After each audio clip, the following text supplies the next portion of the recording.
ওখান থেকে ডানলপ থেকে আমরা আলাদা হয়ে যাব। 4 দিনে রেস্ট নিতে শিখে গেলাম ঘুরতে, আর 4 দিনে এসে দেখি 4 দিনে আরো রেস্ট দরকার। একটা আমার মায়ের জন্য, একটা আকাশের মায়ের জন্য। হালত খারাপ হয়ে গেছে, কিভাবে যে এসছি শুধু আমি আর আমার ঈশ্বর জানে। গুড মর্নিং, এখন বাজে হচ্ছে অ্যারাউন্ড 5:10 আর আমরা একদম ফুল রেডি হয়ে গেছি। আমরা বেরোচ্ছি, হোটেল থেকে চেক আউট করছি। এখনো অবধি দেখো পুরো সুনসান হয়ে আছে, রাস্তাটা পুরো অন্ধকার, এখনো সকাল হয়। ঠিক যেইভাবে আজ থেকে 2 দিন আগে সুনসান অন্ধকার রাস্তায় হাঁটছিলাম বেলঘড়িয়ায়, আজকেও সেম ভাবে হাঁটছি আমরা দীঘাতে।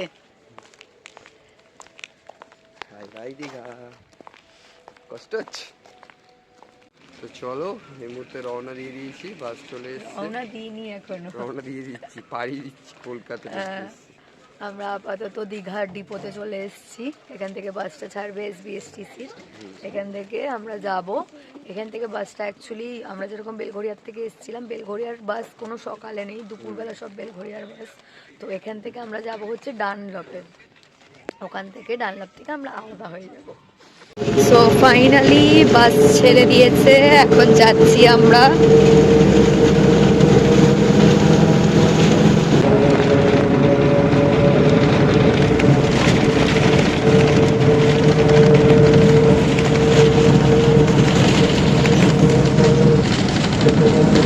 চলে এসেছি কোলাঘাট, পৌঁছে গেছি। আর বেশিক্ষণ লাগার তো কথা নয়, আর মিনিমাম ঘন্টা 2.5 লাগবে। এমনি 10:30টার মধ্যে ঢোকানোর কথা, 10:30টার মধ্যে পৌঁছে যাবো।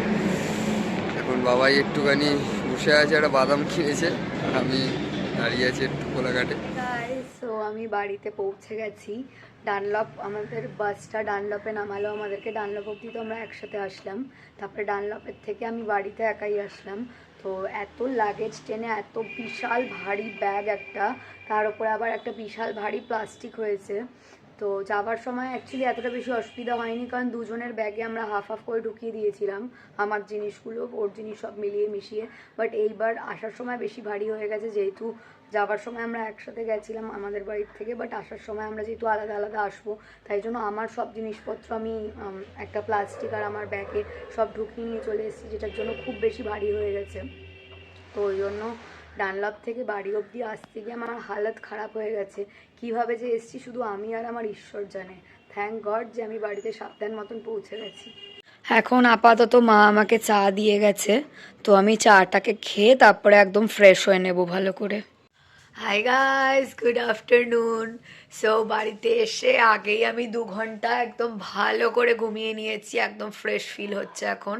অ্যান্ড আকাশও অফিসে বেরিয়ে গেছে।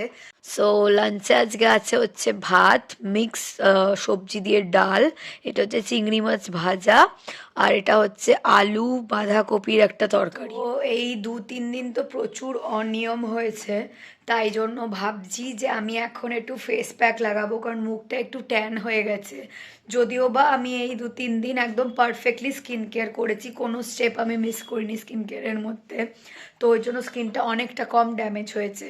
তো চলো ফেস প্যাকটা লাগিয়ে নিই। অ্যান্ড আসার পর থেকে তো একটু ল্যাদ খাচ্ছিলাম, খুব একটা বেশি কাজ করিনি, জাস্ট আমি ব্লগটা এডিট করে আপলোড এভরিথিং কমপ্লিট করলাম। তো এখন ফেস প্যাকটা লাগিয়ে নিই। ফেস প্যাকটা ড্রাই হতে হতে আমি যা যা লাগে আনপ্যাক করার আছে, যেগুলো কাচতে দেওয়ার আছে, যেগুলো গুছিয়ে রাখার আছে, সেগুলো সব করে নিই। সো ফেস প্যাক আমার লাগানো কমপ্লিট, এবার গিয়ে সব গুছিয়ে নিই।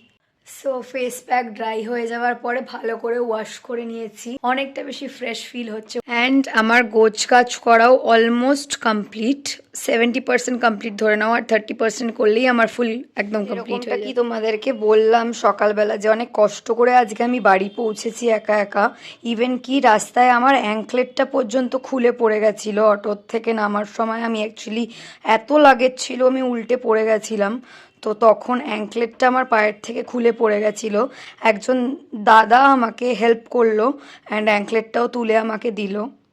সো আমার প্রত্যেক কটা লাগেজ আনপ্যাক করা একদম কমপ্লিট, আমি সাকসেসফুল হয়েছি আমার টাস্কে।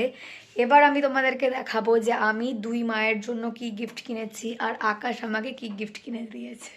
সো ফার্স্টলি তো এইটা তোমাদেরকে দেখিয়ে দিই যে এই গিফটটা আকাশ আমাকে কিনে দিয়েছে। এটা হচ্ছে এরকম ডিফারেন্ট টাইপের শেলস দিয়ে একটা মিরর। এটা আমার খুব পছন্দ হয়েছে, ভেরি ভেরি ভেরি কিউট। আর আমি দুই মায়ের জন্য এরকম গোল্ডেন টাইপের দুল কিনেছি, এখানগুলোতে স্টোন দেওয়া আর নিচে দুটো পার্ল দেওয়া। তো এটা হচ্ছে দুই মায়ের জন্য, একটা আমার মায়ের জন্য, একটা আকাশের মায়ের জন্য। সো এখানে আমি কফি বানিয়ে নিয়ে চলে এসেছি আমাদের জন্য। আর আমার আর মিস্টার চক্রবর্তীর দুজনেরই কাশি হয়েছে, দুজনেরই গলা ব্যথা, দুজনেরই শরীর খারাপ। কি বলছিলিস তখন হাওয়া বদল করতে গিয়ে? হাওয়া বদল করতে গিয়ে শরীর বদল হয়ে গেছে। ও মা, যেন আরো 4 দিনের রেস্ট দরকার শরীরে। 4 দিনের রেস্ট নিতে শুকিয়ে গেলাম ঘুরতে, আর 4 দিনে এসে দেখি 4 দিনে আরো রেস্ট দরকার। তাহলে তুই বলতে চাইছিস এরপর আর ট্রিপে যাওয়াই উচিত নয় আমাদের? ট্রিপে গেলে মিনিমাম 1 হপ্তাহ ট্রিপ মানে ধরে রাখতে হবে, 4 দিন গিয়ে 4 দিন রেস্ট। খুব খারাপ অবস্থা শরীরে। আজকে আবার আমি তাও রেস্ট পেয়েছি, ও তো আজকে মানে নেমেই সঙ্গে সঙ্গে অফিসে দৌড়েছে। এসছি বাড়িতে, যে বাবারি যেরকমটা বললাম হাওয়া বদল করতে গিয়ে শরীর বদল হয়ে গেছে, এতটাই শরীর খারাপ হয়ে গেছে দুজনের। তো বেসিক্যালি এখন বাড়িতে এসে খাওয়া দাওয়া করছি, যে অফিস ছিল অফিস থেকে এসে এখন খাওয়া দাওয়া করছি। এখন খাওয়া দাওয়া আজকে খাওয়া দাওয়ায় হচ্ছে ভাত, বাঁধাকপির তরকারি, আমার ফেভারিট বেগুন মাখা আর টমেটো মাখা, সঙ্গে মাংস। চলো খেয়ে নি। সো আজকে ডিনার নিয়ে চলে এসেছি, ডিনারে আছে হচ্ছে ম্যাগি।